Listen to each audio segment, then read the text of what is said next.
Nah, kalau dari ini kan pakai fosforoktokinase. Nah, yang paling penting tuh di sini. Ini pakai TP ya. Kenapa? Karena eh, reaksinya ini entrogenik.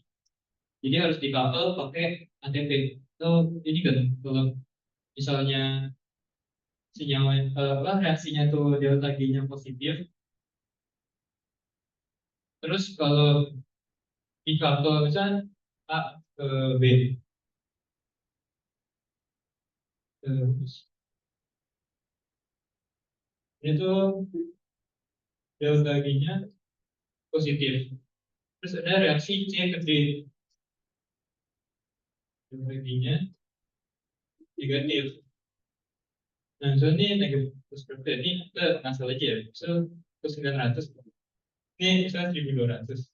Nah, ini kalau misal dia tambah di kantor reaksinya, itu bisa 15 C di ini, minus D, yang baginya jadi berapa? Negatif kan. Nah, jadinya dia spontan. Ini spontan kan.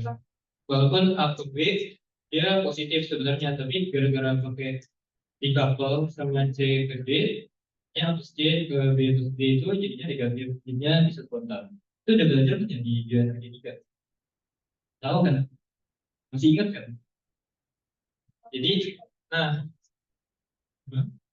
jadi yang delta G-nya negatif, biasanya tuh pakai ATP, itu carrier fosfat, jadi dia bisa donor fosfat terus di couple reaksinya terus dia jadi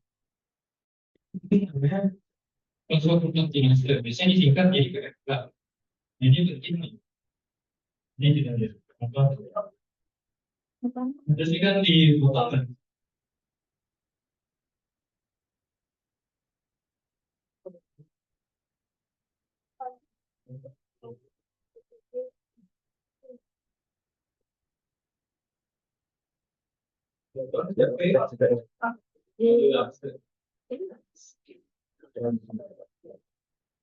Jadi di KAP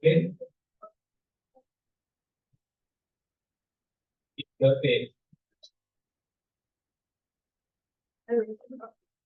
Nah, di KAP ini kita diubah ke di 3P. Kalau enzim ini biasa kita lihat itu di Enggak 3 kali kan? Bukan yang 3 kali. jadi dia karena dia nyiapin G3P itu pakai NTP. Nggak bisa. Nggak bisa kita.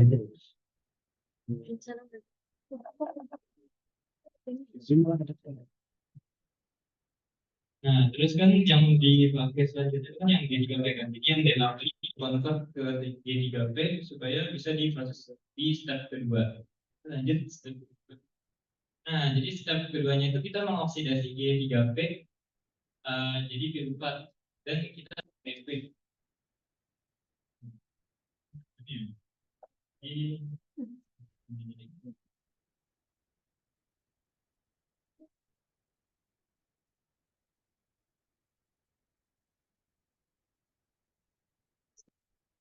nah, terus kan ini kan DAP jadi G3P sama ada di G3P itu ke nih oke G3P hidrogenase dan singkat beta. Intinya setiga bisfosfo setiga gitu. Nah, jadi itu yang penting itu dia bisa dari ini kan oksidasi redoks. Nah, berarti yang direduksi apa? Yang direduksi NAD plus jadi NADH. Kalian tahu gak NADH tuh carrier protein? Carrier protein, carrier elektron. Tahu kan? Nah, nanti elektronnya dipakai buat di fosforilasi oksidasi ya kan? Nah, kalian udah paham ya? Nah, terus dari itu kita dapat ATP itu dipecah jadi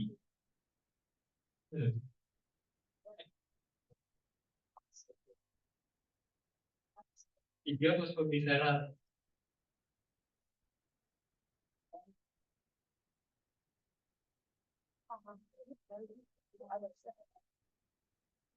atau gliserat terus jadinya dua fosfogliserat pakai sumerat. Jadi berdasar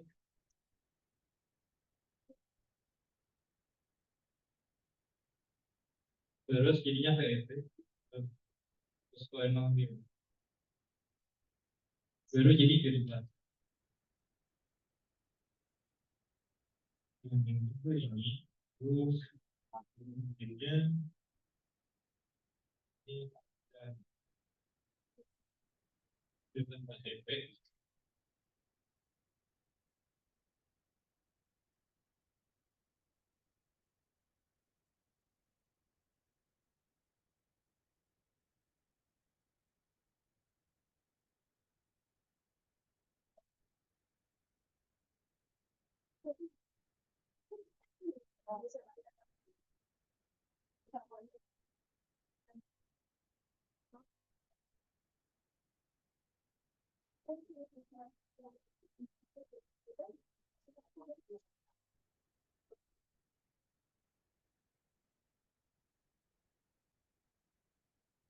derivat jenis.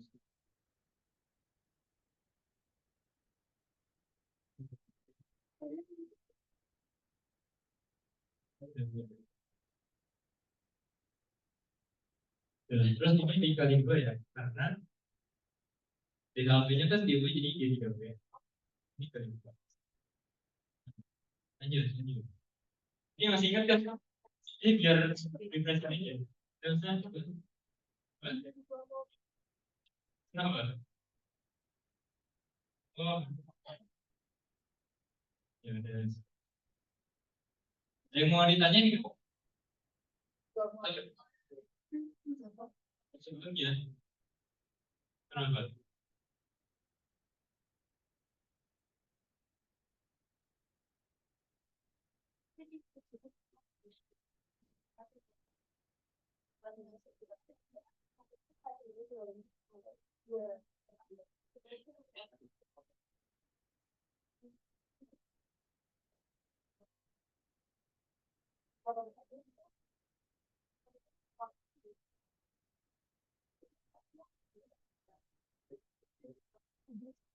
Yang nanya,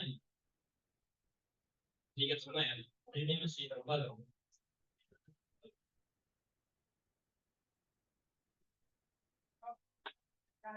Oke, lanjut ya. Nah, jadi ini hasilnya apa aja? Ada kan oke ADP ya. Hasil dari glikosisnya berarti ada ini kan NADH, ada dua NADH karena dikali dua sama dua ATP sama dua piruvat.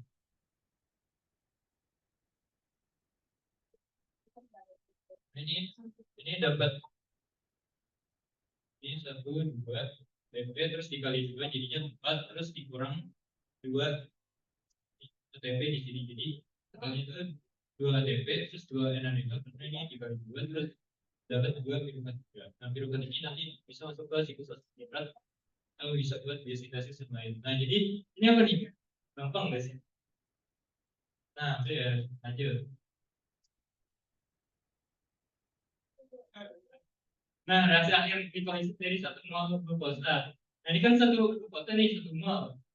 Kalau satu mol berarti dapat 2 mol NADH sama 2 mol ATP sama 2 mol piruvat. Nah dari pilihannya mana yang benar? Nah yang C kan? Lanjut. Gampang kan?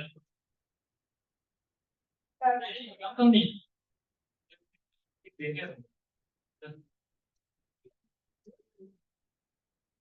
Nah, jadi sebenarnya narasinya aja macam. Jadi pada melihat yang ketiga, Ini proses glikolisis, nah intinya tuh dia tanya glikolisis adanya di mana? Jadinya di mana? So, kan tadi tadi udah ganti. Bang ya, terus lanjut. Nah, sekarang akibat gangguan metabolisme dari penderita DM. Nah, berapa jumlah energi berkurang per molekul dari proses ini? Berapa? Dua kan, karena dia nggak bisa glikolisis kan. Kalau DM kan, DM tuh buat tempatnya tuh kayak kurang ada gitu. Jadi glukosanya tuh nggak bisa masuk ke DM. Glukosanya nggak bisa masuk, jadi glukosanya tetap di darah, di darah, di darah. Nah, jadi kalau glukosanya nggak bisa masuk, berarti kan nggak bisa glikolisis kan? Nah, ya udah, itu kalau nggak bisa glikolisis, berarti dia nggak terjadi semua ini dan dia kehilangan 2 ATP dari proses glikolisis doang, atau dari glikosisnya doang. Jadi udah paham kan kan soalnya? Lanjut. Nah, reaksi-reaksi fosforilasi pada reaksi metabolisme dikatalisis oleh enzim kinase. Ini gampang ya? Ya, paham kan? Ini yang di enzim kan udah sering dibahas gitu.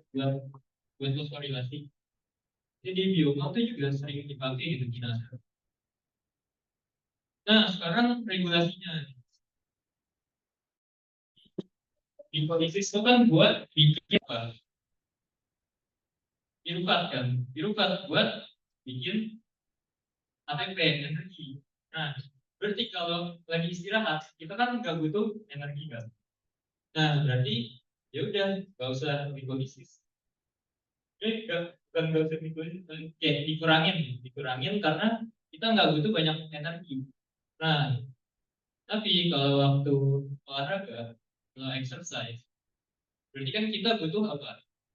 Energi kan. Nah, kalau kita butuh energi berarti glukosanya harus dijadiin energi. Caranya glikolisis sama siklus atom hidrat atau fermentasi. Bisa pakai anaerobik. Nah, jadi yang paling gimana cara regulasinya itu kita bisa menghambat enzimnya. Jadi kan kalau misalnya dari enzim, walaupun dia delta G-nya negatif tuh dia kalau delta G kan udah banyak kan dia, dia kan ada energi aktivasi kan gini. Jadi ini walaupun dia si ingat kan delta G ini kan G gives free energy. Jadi ininya kan misalnya ini produk dia negatif nih, tapi dia ada energi aktivasi, energi aktivasi. Nah ini bisa dikurangi pakai enzim, misalnya gini-gini. Ini kalau pakai enzim.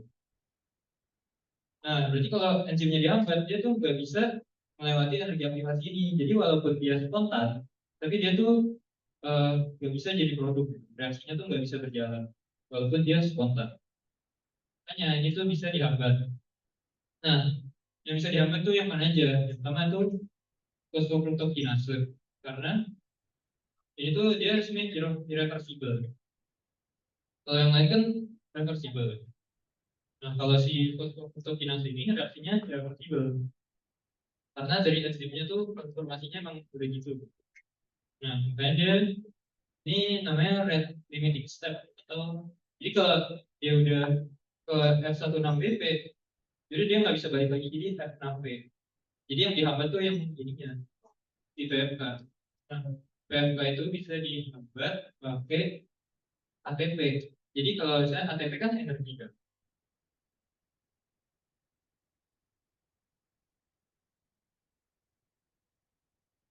energi kan. Jadi kalau misalnya ATP-nya udah banyak, dia bisa menghambat PFK sehingga reaksi ke bawahnya itu nggak lanjut gitu. Jadi kan tetap di F6P kan. Nah, kalau F6P kan bisa jadi glukosa lagi kan, karena dia reversible. Kalau nanti dia lama-lama numpuk, nanti dia bisa ke G6P lagi, bisa ke glukosa lagi. Karena dia reversible. Nah, tapi kalau misalnya dia udah lewat, itu kan tetap nggak bisa kan, karena di sini tuh dia nggak bisa balik jadi F6P. Makanya yang dihambat tuh yang di sini yang paling utamanya. Supaya dia bisa bikin glukosa lagi, bisa dibawa ke darah, atau enggak bisa bikin ke glikogen atau buat apa. Nah, dihambatnya pakai ATP. Iya, ATP. Nah, terus bisa juga distimulasi, diinduksi pakai AMP. AMP itu kan ATP kalau udah dipakai ATP minus 2P. Itu kan bakal jadi AMP kan. Nah, buat AMP ke ATP itu harus pakai energi dari glukosa ini. Namanya kalau AMP-nya banyak, dia berarti harus bikin energi dong. Nah, makanya dia bisa menginduksi ini. Ya. Sama sebenarnya di piruvat kinase itu juga bisa. Karena dia juga irreversible. Itu irreversible. Nah, terus PMP itu bisa buat biosintesis yang lain. Nanti kita lihat. Jadi gitu, yang diregulasi itu ada dua enzim yang paling utama, yaitu PMK, kinase sama piruvat kinase. Paham kan? Atau ada yang ditanyain? Kan? Lanjut. Nah, sekarang fosfolipidkinase adalah enzim yang penting sebagai kontrol sel pada jalur metabolisme. Nah, gampang ya, analisis ya. Nah, udah lanjut. Nah, sekarang eh piruvat nih, udah jadi piruvat kan. Nah, ini piruvat mau diapain? Padahal kan baru dapat ATP-nya baru dapat 2 kan. Berarti ini di piruvat terus sebenarnya energinya tuh masih tertimpa kan. Nah, sebenarnya ada dua dua pathway, dua jalur. Itu ada aerobik sama anaerobik. Nah, kalau yang aerobik ini eh, itu pakai oksigen, harus pakai oksigen ya, aerobik. Nah, kalau yang anaerobik itu dia nggak usah pakai oksigen. Jadi dia cuma glikolisis saja, dapat 2 ATP. Nah, setelah dapat 2 ATP, tapi dia kan dapat 2 NADH juga kan. Nah, jadinya 2 piruvat. Sekarang kalau piruvat mau dijadiin energi kan harus pakai oksigen di fosforilasi oksidatif. Karena walaupun dia masuk TCA, jadinya kan NADH juga kan. Nah, NADH-nya tuh nggak bisa dipanen ATP-nya kalau nggak masuk ke fosforilasi oksidatif. Nah, sedangkan dia nggak ada oksigen, saya nggak ada oksigen ya. Nah, berarti eh, nggak bisa masuk ke fosforilasi oksidatif. Nah, berarti harus cobain. Terus ini aja, ya udah glikolisis aja terus. Dapat 2 ATP, 2 ATP, 2 ATP kalau dikali 1000 gitu kan banyak juga ya. Nah, tapi masalahnya adalah NAD plus-nya itu terbatas. Jadi, ini kan dia butuh NAD plus buat jadi NADH. Kalau sampai glikolisis saja kan. Nah, tapi NAD plus-nya itu bisa habis. Nah, kalau habis, dia nggak bisa glikolisis lagi. Nah, kalau nggak bisa glikolisis, nggak bisa aerobik juga. Nah, kan nggak bisa dapat ATP kan. Nah, makanya dia itu ada fermentasi. Itu buat eh, apa ya, buat meregenerasi NAD plusnya. Nah, jadi di fermentasi ini piruvatnya itu dijadikan asam laktat pakai NADH. Nah, NADH-nya itu jadi NAD plus lagi.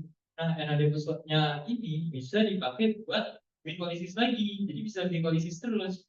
Bisa menghasilkan ATP terus tanpa harus pakai oksigen. Gitu. Paham nggak? Paham kan? Jadi intinya tuh regenerasi NAD plus-nya buat glikolisis terus. Karena NAD plus-nya bisa habis. Kalau NAD plus-nya habis, dia nggak bisa glikolisis. Nah, terus ini tuh tahu kan kalau NAD plus jadi NADH tuh direduksi. Berarti kalau NADH jadi NAD plus itu apa? Tidak sih. Berarti piruvatnya yang direduksi jadi asam laktat. Nah, terus kalau misalnya udah ada oksigen lagi, asam laktatnya ini tuh sebenarnya energinya masih banyak karena kan dia dari piruvat. Jadi dia masih banyak, terus dia direduksi lagi. Nah, biasanya kalau direduksi itu energinya nambah. Nambah. Jadinya nanti asam laktatnya ini bisa diubah ke piruvat lagi. Dan dia bolak-balik. Jadi bisa berubah genesis. Nah, paham kan anaerobik? Paham? Lanjut. Nah, metabolisme anaerobik glukosa menghasilkan apa nih? Pengantar, gampang ya. Yang lain, kalau fumarat kan siklus Krebs kan. Nah, NADPH, baru nanti ada pentos fosfat 4P, buat nanti NADPH. Nah, metanol itu jadi metanol itu metanol. Acetyl-CoA kan dari dekarboksilasi oksidatif nanti bisa masuk ke siklus Krebs. Oke. Ingat ya. Nah, sekarang yang aerobik. Nah, jadi kan dari tadi sebenarnya dia bisa dari asam lemak, glukosa sama asam amino juga bisa masuk ke ini citric acid cycle atau siklus Krebs. Jadi dia, tapi harus lewat acetyl-CoA. Jadi acetyl-CoA ini yang bisa masuk ke siklus Krebs. Jadi bukan piruvatnya gitu yang masuk ke siklus Krebs. Jadi piruvat itu harus diolah lagi atau di metabolisme lagi jadi acetyl-CoA, baru bisa masuk ke siklus Krebs. Nah, dari siklus Krebs, sebenarnya tujuannya siklus Krebs itu buat mengoksidasi acetyl-CoA yang masih banyak energinya dioksidasi, energinya itu diambil, ditaruh ke NADH dulu, ke NAD plus, jadi NADH, jadi ditaruh ke NADH dulu, sama FADH juga. Jadi NADH sama FADH juga itu kayak carrier elektron, jadi dia direduksi, terus nanti baru bisa dipanen ATP-nya di yang elektron transport chain. Nah, elektron transport chain ini itu betul tadi. Nah, ya, pokoknya itu lah yang apa sih phosphorylation. Iya, oxidative phosphorylation. Nah, dia harus pakai oksigen. Nah, dari itu elektron yang dari NADH-nya itu bisa dipakai buat bikin proton gradient. Proton gradient, terus ada ATP sintase. ATP sintasenya bisa bikin ATP dari proton gradientnya itu. Nah, terus ini terjadinya di mana nih? Matriks mitokondria kan. Berarti dari piruvat kan adanya di sitosol, berarti harus ditransport dulu ke mitokondria. Lanjut. Nah, pada saat seorang akan melakukan tarik jeruk ini, yang terjadi adalah apa? Dia ada terus aktivitasnya aerob. Kenapa aerob? Anaerob. Apa iya?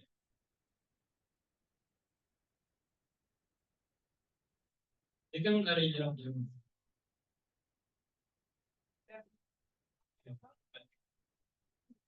Nah, jadi coba balik ke yang tadi, balik ke yang nah ini. Nah, jadi kalau lari jarak jauh kan dia santai, dia nggak terlalu cepat, tapi dia kan lama, tapi dia lama. Nah, jadi itu masih ada waktu buat darahnya itu mengalirkan oksigen. Nah, sedangkan kalau sprint itu atau enggak, begitu yang cepat gitu, itu nggak cukup waktu buat oksigen itu diedarin lewat darah. Karena kan oksigen kan harus lewat paru-paru dulu, dari paru-paru ke darah, dari darah baru ke otot kan. Padahal otot itu butuhnya yang cepat gitu. Kalau buat sprint, tapi kalau buat uh, kayak maraton gitu, itu waktunya tuh masih cukup buat dari oksigen ke otot. Jadi utamanya tuh pakai yang aerobik. Kalau sprint baru pakai yang anaerob. Gitu. Jadi, yang tadi. Nah, senyawa yang dihasilkan berarti CO2 ya. Kalau aerob, dia ngasih CO2 sama karbon. Ya kan? Iya. Udah paham kan? Yang mau ditanya, paham kan? Lanjut. Nah, kan dekarboksilasi oksidatif. Nah, jadi virutan itu acetyl-CoA dia menghasilkan CO2 juga. Nah, dua elektron, terus nanti bisa masuk ke siklus Krebs. Di siklus Krebs itu hasilnya dua karbon dioksida sama 8 elektron, sama ATP. Nah, berarti kan ngetirnya 3C2 sama 1 ATP. Ini di ngetir, soalnya biasanya gitu. Nah, pada metabolisme aerobik diubah itu kan harus diubah menjadi acidyl CoA melalui dekarboksilasi tidak jadi tadi sudah sangat jelas. Lanjut. Nah, sekarang sequence asam sitrat. Nah, yang apa? Nah, yang juga nggak apa. Tapi intinya dia tuh dari sitrat jadi isositrat itu jadi alkohol butaran terus jadi suspinal CoA jadi suspinal jadi butaran jadi total setar. Nah, itu yang dihasilkan sih. Itu maksudnya 1, 2, 3 NADH sama jadi kan dia 3 benar. Mas satu ya dengan sama sama 1 ATP sama sisanya tuh 2 jauh 2 dari reps.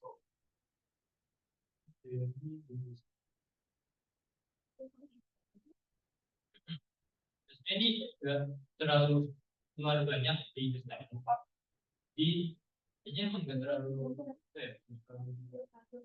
positif kali. Lanjut. Nah sekarang regulasinya ini kan dia buat logika aja sih. Ini kan sama aja kayak dia buat energi kan. Berarti kalau misalnya energinya udah banyak, ya ngapain bikin energi lagi gitu. Nanti kehidupannya buat biosintesis saja. Atau enggak buat eksekusi. Nah jadi kalau misalnya energinya banyak kan ATP-nya banyak gitu. Jadi dia bisa menghambat. Nah, asil CoA itu juga bisa menghambat. Karena asil CoA-nya kan berbanyak nih. Dia udah nggak dikit lagi. Nah terus NADH juga ini logika. Terus kalau ADP sama piruvat tuh bisa stimulasi dari siklus asam sitrat. Nah ini nanti ATP sama ADP-nya asil CoA. Coba aja. Nah, organ sel yang merupakan tempat titik metabolisme khususnya di siklus asam sitrat. Jadi gampang ya. Jelas jadi matriks mitokondria kan. Nah, ini juga penting nih. Jadi siklus asam sitrat itu nggak cuma buat bikin energi aja, tapi dia itu bisa buat bikin intermediate biosintesis yang lain juga. Karena si sitrat itu bisa buat bikin asam lemak, buat disimpan jadi asam lemak, simpan energinya. Terus alfa ketoglutarate mungkin bisa jadi glutamat, bisa jadi asam amino. Nah, terus asam dia juga bisa buat bikin tiga. Nah, terus sinyal CoA bisa buat bikin M ada juga kan di dua di pelajarannya. Terus oksaloasetat itu bisa buat glukosa lagi, jadi bisa balik lewat gluconeogenesis. Terus oksaloasetat bisa jadi aspartate juga, bisa jadi sama amino lain juga. Nah, bisa jadi juga. Nah, ini penting guys. Yang ini aja sih, skill CoA, sitrat, karbohidrat, skill CoA, sama oksaloasetat. Lanjut. Nah, dalam kondisi di mana energi telah terjun siklus asam sitrat juga dapat menghasilkan kelompok prekursor untuk biosintesis makromolekul. Contohnya apa? Tadi apa? Bahwa sama amino, salatan dan lactose berbentuk. Juga baik. Nah, sama amino itu kan dia bukan juga aja tuh. Nah, jadi siklus asam sitrat. Nah, dia itu kan bisa ngasilin oksalatat sama alfa ketoglutarate kan. Nah, oksalatat sama alfa ketoglutarate itu bisa buat biosintesis makromolekul lain. Oksalatat itu bisa buat asam amino sama glukosa lagi juga bisa, atau ketoglutarate bisa buat glutamat. Nah, glutamat itu bisa buat asam amino lain sama kemudian juga bisa. Nah, tapi kan asam amino itu bukan dari siklus asam sitrat kan. Maksudnya kalau asam laktat kan udah jelas salah kan, karena dia dari anaerobik. Terus kalau asam amino kan dia itu bukan dari siklus asam sitrat gitu. Jadi dia bukan dihasilkan dari siklus asam sitrat, tapi dari ini sebenarnya di oksalatat sama kebutuhannya. Nah, setelah COA itu juga belum masuk ke siklus asam sitratnya, jadi masih di luar gitu. Dia bisa buat bikin makro-makro lain, tapi dia coba balik. Nah, dia itu masih di luar dari siklusnya gitu. Jadi siklusnya itu kan yang sitrat atau kebutaran, seksilin COA sama oksalatat. Dia yang masih di siklusnya itu yang empat itu. Nah, kalau glycerol tuh dari lemak ya. Glycerol tuh dari lemak, ya kan? Lemak jadi glycerol sama teman lemak. Nah, glycerol tuh bisa buat gluconeogenesis. Itu aja. Tadi paham nggak? Good. Gimana?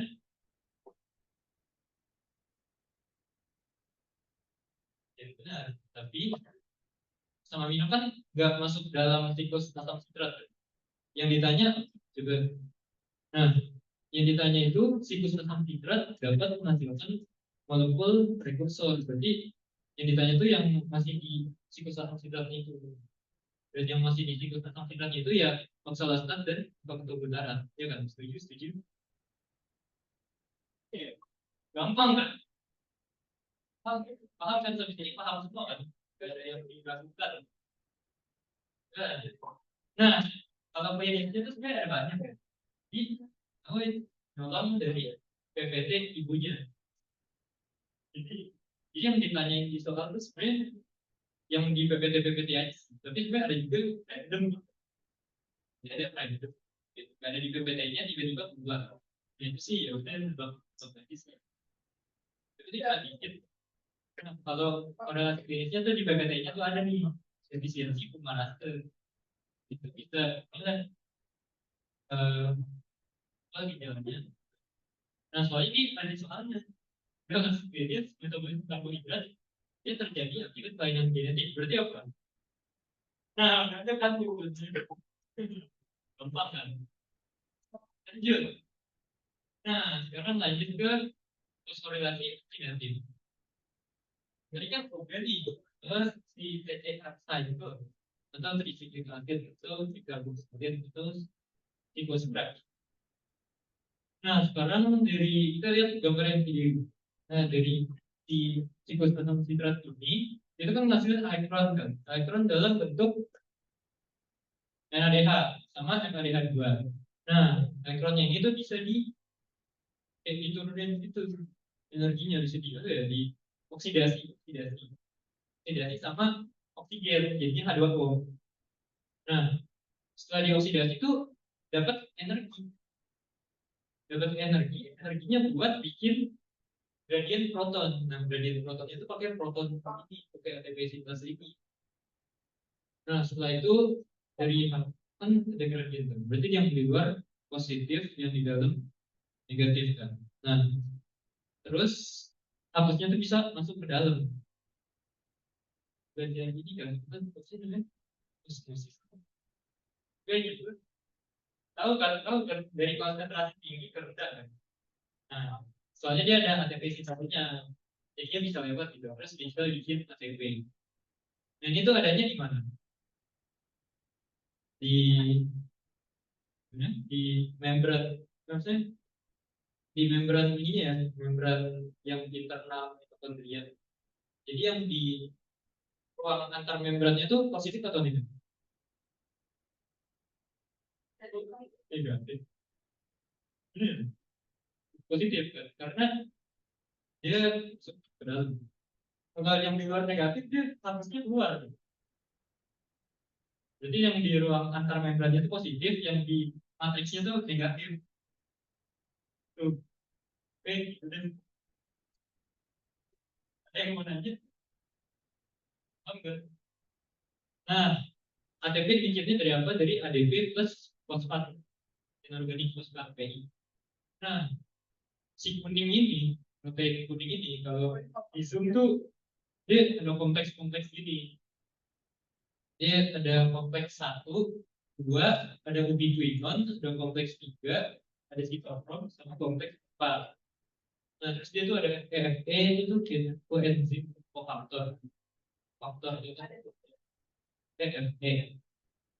Nah, kalau NADH masuknya ke mana? Ke kompleks satu.